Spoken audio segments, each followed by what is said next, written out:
কোটা আন্দোলনে সহিংসতায় দেশীয় সন্ত্রাসীদের সাথে আন্তর্জাতিক চক্র জড়িত বলে দাবি করেছেন আওয়ামী লীগ সাধারণ সম্পাদক ওবায়দুল কাদের।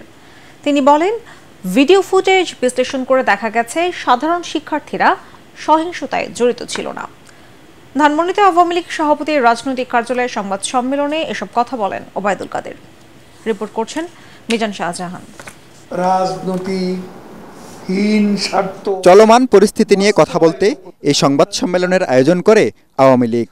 এ সময় দলের সাধারণ সম্পাদক ওবায়দুল কাদের বলেন, হত্যা ও সন্ত্রাসী কর্মকাণ্ডের দায় কোনোভাবেই এড়াতে পারে না বিএনপি জামায়াত।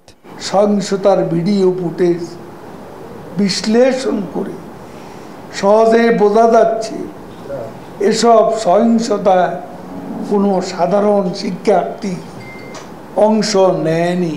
আন্দোলনকে পুঁজি করে দেশি বিদেশি চক্র যে তাণ্ডব চালিয়েছে তা কোনো সভ্য মানুষ মেনে নিতে পারে না।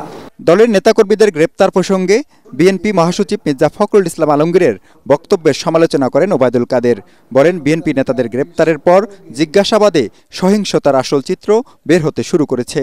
মির্জা ফখরুল থলের বিড়াল বের হতে শুরু করেছে। বিএনপি জামাত, উগ্র বাম জঙ্গি গোষ্ঠী, কুচক্রী মহল এখনো সক্রিয় আছে। তাদের প্রশিক্ষিত ক্যাডাররা চোরাগুপ্তা হামলা চালাতে নিজেদের প্রস্তুত করছে বলে আমাদের কাছে খবর আছে।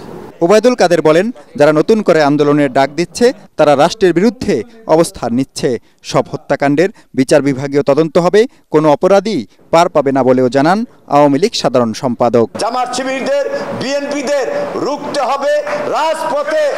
এদিকে বিকেলে বিশেষ প্রতিনিধি সভা করে ঢাকা মহানগর উত্তর আওয়ামী লীগ। তেজগাঁও কার্যালয়ে অনুষ্ঠিত সভায় নাশকতাকারীদের দমনে থানা, ওয়ার্ড ও ইউনিট নেতাকর্মীদের প্রস্তুতি নেওয়ার নির্দেশ দেন মহানগর সভাপতি ও সাধারণ সম্পাদক।